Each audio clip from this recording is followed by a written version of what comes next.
You know, they say revenge is a dish best served cold, but sometimes it's even better when you serve it with a twist. It all started with a simple trash can. Every morning, my neighbor Karen, HOA president of Willowbrook Estates, would pull into her driveway, slam into my trash can with her oversized SUV, and then casually drive off, leaving me to clean up the mess. This wasn't just a one-time thing, it was every single day. The first time, I thought it was an accident. The second time, I confronted her, but she just smiled, shrugged, and said, "These streets are narrow, you should be more careful." I kept my cool. But by the third time, enough was enough. I wasn't going to just sit back and take it anymore. I spent days working on a plan. You see, Karen thought she could bully me because she had the power. She controlled the HOA, she was the queen of the block, and I was just the guy who moved in last year, hoping for a peaceful life. But she didn't know who she was messing with. I'm no pushover. I'm an engineer, and when someone thinks they can push me around, I think about how to turn the tables. So, I did. I grabbed some concrete, some heavy-duty materials, and a few tools from my workshop. The next morning, I set the trap. I built a concrete trash can a heavy, sturdy one. No more plastic that could be crushed by a car. No, this time, Karen would feel the full impact of her actions. As the sun began to rise the next morning, I saw her pull into her driveway like clockwork. I couldn't help but grin as I watched her SUV come to a halt. She didn't see it coming. There was no crunching plastic this time, no tipping over, no easy fix. Instead, she slammed right into the concrete, the sound of her bumper scraping against solid stone echoing through the quiet neighborhood. She jumped out of her car, her face turning bright red, but I was already on my porch, watching her every move. The look on her face was priceless.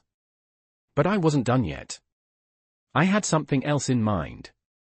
What she didn't know was that I'd been recording her every move, keeping track of all her little accidents. The game had just begun. The morning after Karen slammed into my concrete trash can, I stood on my porch, watching her fuming as she tried to move her SUV. Her face was a mix of shock and frustration, and for the first time, she looked like she was finally getting a taste of her own medicine. But I wasn't just enjoying the sight of her frustration, this was part of a bigger plan. See, I wasn't some random guy who could just be pushed around. I'd spent years working as an engineer, designing things to last, and I had a knack for problem solving. Karen had underestimated me, and now I was about to show her how far I'd go to protect my peace. I didn't just build the concrete trash can for revenge, I built it to send a message. But that was just the beginning. I'd been documenting everything. The endless fines from the HOA, Karen's constant power trips, the way she thought she could control the neighborhood because of her position. It was all starting to stack up. But what she didn't know was that I wasn't the only one paying attention. The neighborhood was beginning to take notice. People started coming up to me, telling me they'd had enough of Karen's little games. A few had received fines for the most ridiculous things. Others had their personal property inspected or restricted for no reason at all. They all felt like they were powerless against her, but I could see the cracks in her armor. The more I watched, the more I realized, this wasn't just about a trash can or a HOA president. This was about fairness. It was about standing up to someone who thought their authority could run over everyone else. That night, I sat down and started to make my next move. I had a file full of evidence, and I was ready to take action. It wasn't just going to be a petty payback, I was going to hit her where it hurt, legally. I pulled out the old HOA bylaws and started reading, looking for anything I could use. It didn't take long before I found it. A loophole that Karen had been exploiting for years. I wasn't going to just let her get away with it anymore. I was going to make her regret ever messing with me. It didn't take long for Karen to figure out that something was off. The moment I pulled out that stack of HOA bylaws, I knew I had her. She'd been running the neighborhood with a sense of entitlement, exploiting her position to make life difficult for anyone who didn't fall in line. But I wasn't going to just sit back and let her walk all over me anymore. The next time she sent me a fine for some ridiculous reason, this time it was for improper mailbox decoration. I didn't just ignore it. I called a meeting with the HOA board. I showed up, armed with facts and legal documents. When I stepped into the room, I could feel the tension in the air. Karen was sitting at the head of the table, her usual smug smile plastered on her face. But when I started laying out the loopholes in the rules, the fine she'd issued unfairly, and the way she'd abused her power, her smile started to fade. People in the room were starting to look at her differently. They had never realized just how much control she'd been taking. I could see it in their eyes, they were waking up. One by one, they started speaking up, agreeing with me, pointing out how Karen had made their lives miserable, too. Karen tried to regain control of the conversation, but it was too late. The cracks were visible, and I had exposed them. That was when she made a fatal mistake. She tried to turn the tables on me, as usual, by accusing me of being difficult, saying I was just upset over a trash can. But I wasn't backing down. I had the upper hand now, and everyone in that room knew it. I walked out of that meeting knowing that things had changed. Karen was no longer untouchable. The power had shifted. I had the community on my side, and I was ready to take her down, legally. It was time to push back and make sure she understood that I wasn't just some easy target. I wasn't going to let her get away with it any longer. After the HOA meeting, I could feel the shift in the air. Karen was rattled, and I knew it was just a matter of time before she'd try to fight back. The next few days, she went silent. No more fines. No more passive-aggressive notes on my door. It was like she was waiting for the storm to pass, but I wasn't going to let her off that easily. I kept pushing forward, gathering more evidence, taking notes on her every move, her every word. Then came the next blow. One afternoon, I came home to find a letter waiting for me on the doorstep. It was from the HOA, but this time, it wasn't just a fine. No, this was an official letter threatening to take me to court. Apparently, Karen had filed a lawsuit against me, claiming I was harassing her and damaging the HOA's reputation. I knew this was coming. She was trying to use her position to bully me, just like she had with everyone else. But I wasn't going to back down. Instead, I picked up the phone and called the lawyer I had been in contact with for the last few weeks. He was ready. We had a plan. It wasn't about defending myself anymore, it was about taking Karen down. The next morning, I showed up at the HOA office with my lawyer. We walked in, and Karen was there, sitting behind her desk, her eyes narrowing when she saw us. "What's this about?" she asked, clearly trying to hide her discomfort. "We're here to discuss the lawsuit you filed," my lawyer said calmly, showing her the evidence we had gathered, photos of the fines, the correspondence, and the way she had abused her power. Karen's face turned pale as she realized that her little scheme was falling apart. She tried to recover, but it was too late. The room was full of people, all watching, all knowing that the game had changed. For the first time, Karen didn't have control. I had it. I could see the fear in her eyes as she realized that this wasn't just about a trash can or a fine. This was about the truth coming out. And the truth was, she was a fraud, abusing her power to push people around. The battle wasn't over yet, but for the first time, I felt like I was in control of my own life again. The next few days were tense. Karen had gone quiet, but I could feel the storm brewing. It was only a matter of time before she'd retaliate. Sure enough, a week later, I received a letter. It was from her lawyer. The letter claimed I was harassing her and demanded I cease and desist, or she'd take me to court for defamation. I didn't flinch. I knew this was just another desperate attempt to intimidate me. I wasn't about to back down. I opened my laptop and pulled up the evidence we had, every letter, every fine, every email from Karen. I had everything I needed. But instead of panicking, I started making my own move. I sat down with my lawyer and we went over everything carefully. The lawsuit wasn't just an empty threat. Karen had been abusing her position in the HOA for years, and it was time to expose her. I filed my counterclaim, asking for the case to be dismissed and requesting a full investigation into her actions. The following week, the HOA board called another meeting. This time, it was my turn to speak. I walked into the room with my lawyer, holding the counterclaim in my hand. Karen was there, sitting at her usual spot, her arms crossed and a smirk on her face. She clearly thought she had won. But when I started presenting the evidence, pointing out the unlawful fines, her manipulation of HOA rules, and the harassment she had caused, it was clear the tide was turning. One by one, members of the board started speaking up. They were realizing just how much Karen had abused her power. The smirk on Karen's face started to fade, and I could see the realization dawning on her. She had underestimated me. The game had changed. I wasn't the powerless guy she thought I was anymore. I had the support of the community, the law on my side, and the truth in my corner. The board voted unanimously to dismiss her lawsuit and launch an investigation into her conduct. Karen was defeated. It wasn't just about the trash can anymore. It was about holding someone accountable for their actions.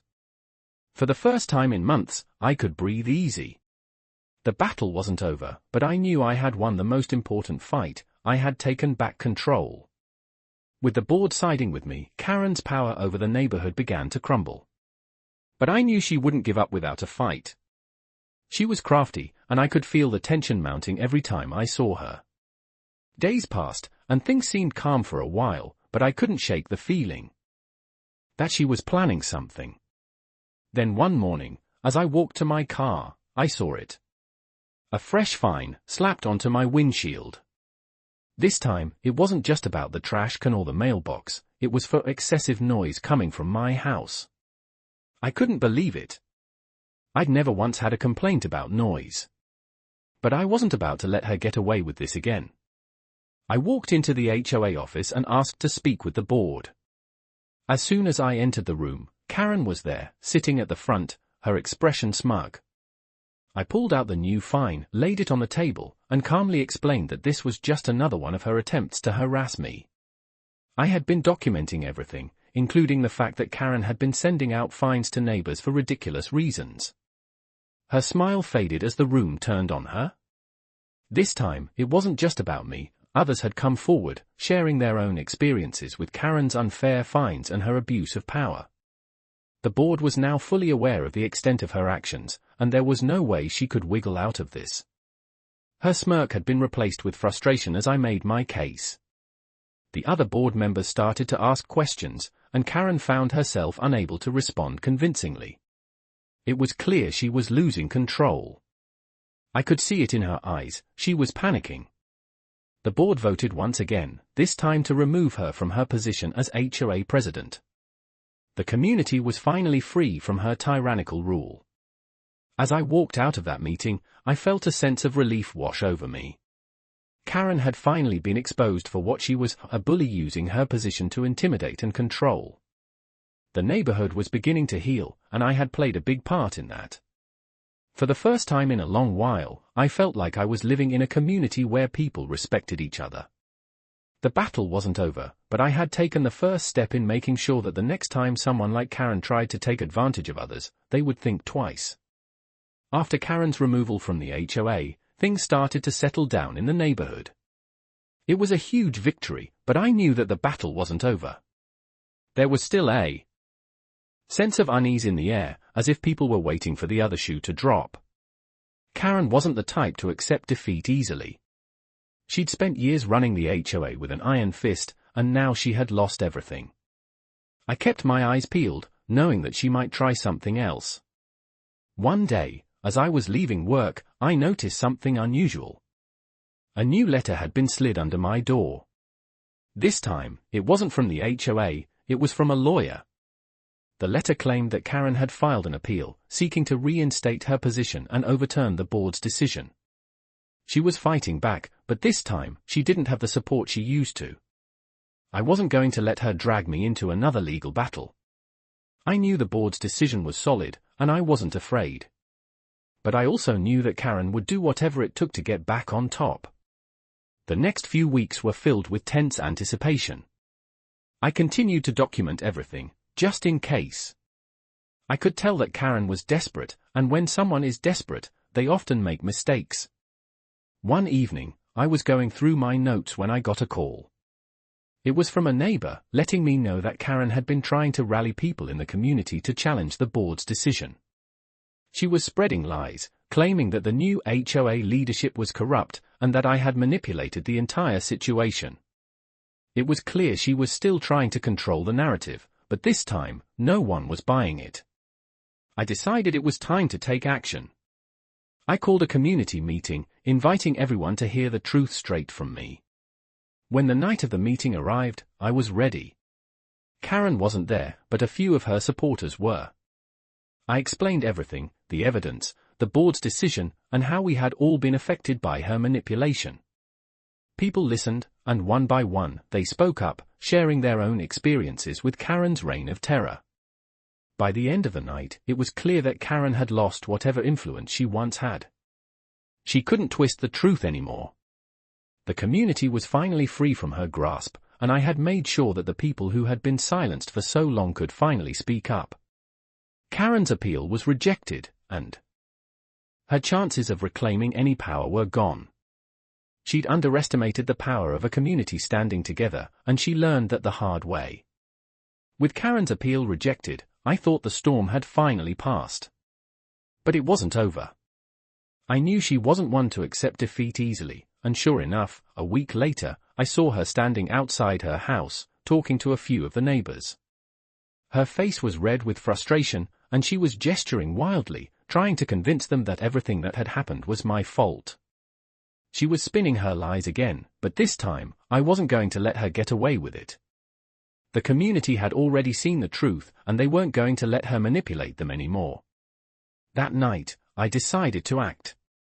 I invited a few neighbors over to my house, people who had spoken up at the community meeting and shared their stories. We sat down and went over everything, making sure we were all on the same page. We needed to make sure Karen's lies didn't spread any further. We decided it was time to take our own action. The next day, I organized a public meeting. It wasn't just about Karen anymore, it was about making sure the community knew the full truth. When the day of the meeting arrived, I was ready. As I stood in front of the room, I could see the faces of the neighbors who had been silently suffering under Karen's rule. They were all there, ready to speak up.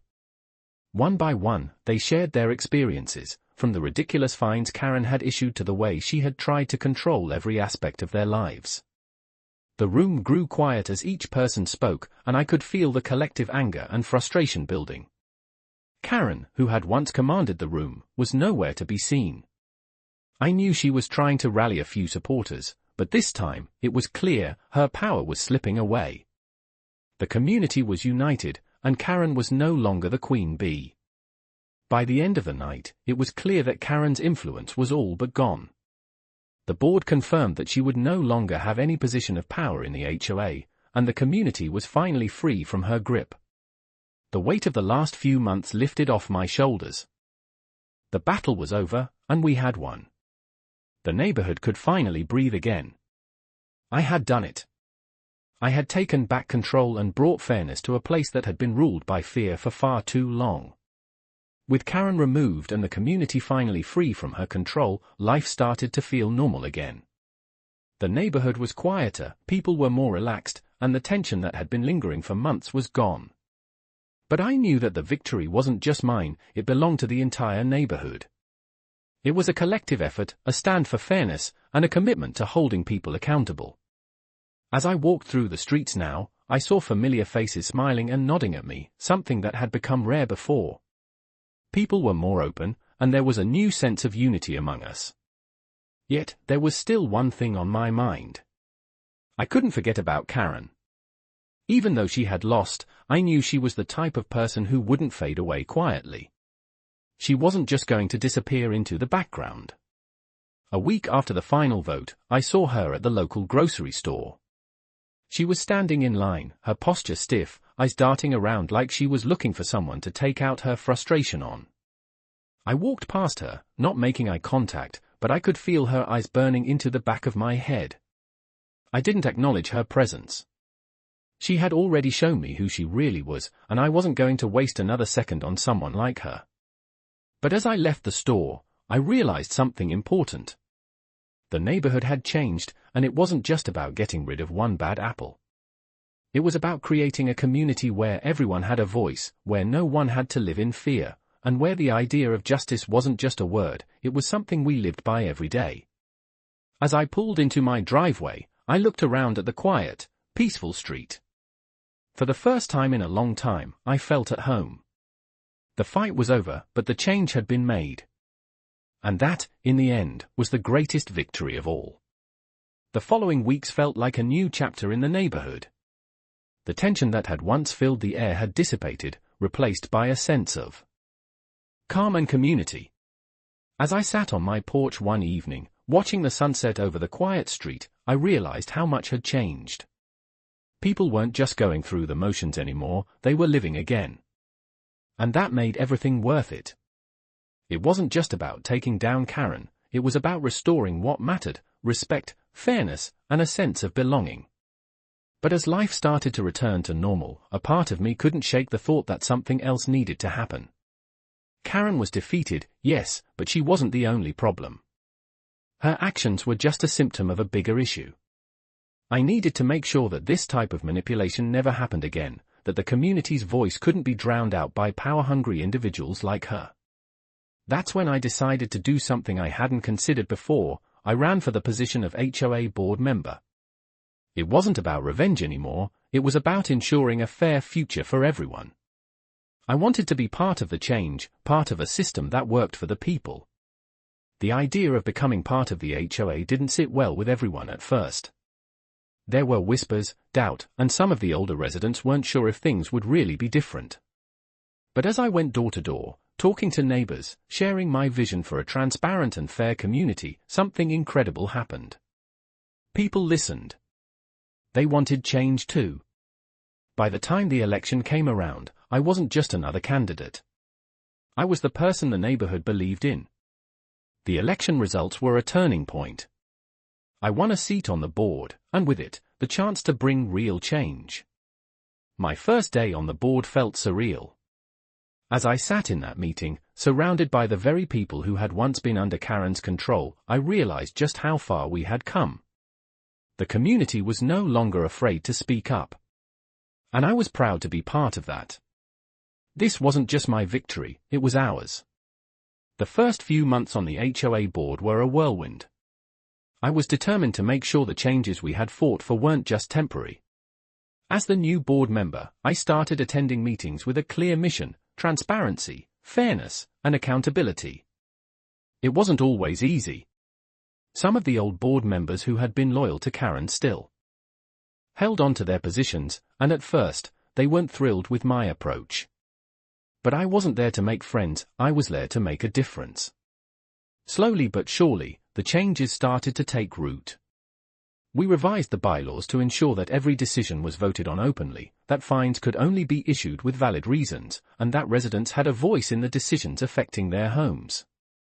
I also helped create an anonymous suggestion box where people could raise concerns without fear of retaliation. The community started to feel like it was finally working for them. The atmosphere was different now.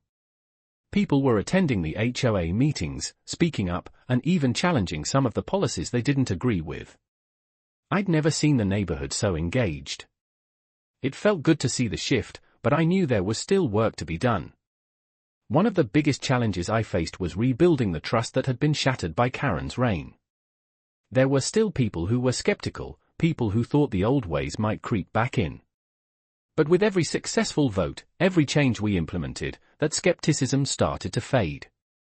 Then one evening, at a community event, I received a message. It was from Karen. She'd moved out of Willowbrook Estates shortly after her removal, but she wasn't done yet. She was trying to rally some of the residents who had been on her side to start a new petition to take down the current board. My first instinct was to brush it off. She was irrelevant now, and everyone knew it. But the message made me realize something important: Karen hadn't changed. She'd always been about power, and she still didn't understand the strength of a community united. I took a deep breath and deleted the message. There was no need to engage with her. We had already won. And the changes we had made would stand. Karen may have tried to divide us, but now we were stronger than ever, and that strength was something no one could take away. It had been a few months since Karen's departure, and the neighborhood was finally settling into the new normal. I had a sense of accomplishment, but also a sense of responsibility. As much as I had helped dismantle the old ways, I knew the real work was just beginning. The community now had a chance to thrive, but only if we maintained the momentum we had built. With the board's new approach, the atmosphere had shifted. Neighbors were more involved, more engaged, and more willing to stand up for what was right. It felt like the real power had returned to the people, where it should have always been. Every decision we made was for the benefit of the whole community, not just a select few. But then, one evening, as I sat at home catching up on some work, I got a call from an old friend in the neighborhood. "You won't believe this," she said, her voice tinged with disbelief. "Karen's back." At first, I thought it was a joke, but then she explained that Karen had started contacting former residents who had moved out, trying to get support for her return. She was making the rounds, claiming that the new board wasn't doing enough for the community and that she could do better. The irony of it all wasn't lost on me. Karen had spent years pushing her own agenda, using fear and manipulation to control everyone. Now, she was trying to rewrite the past, but this time, things were different. I wasn't just a resident anymore, I was part of the system that made the decisions.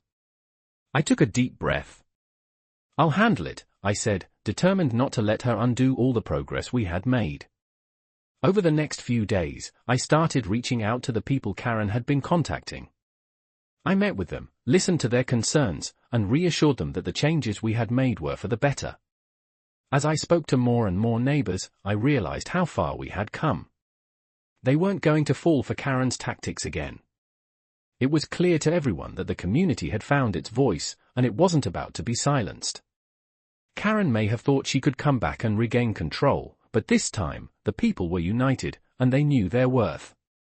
The decision was unanimous: Karen would not return. She had no place in the new community we were building, and that was a victory in itself. With Karen's last attempt to reclaim control failing, I could finally breathe. The community had stood together, united by the changes we had fought for.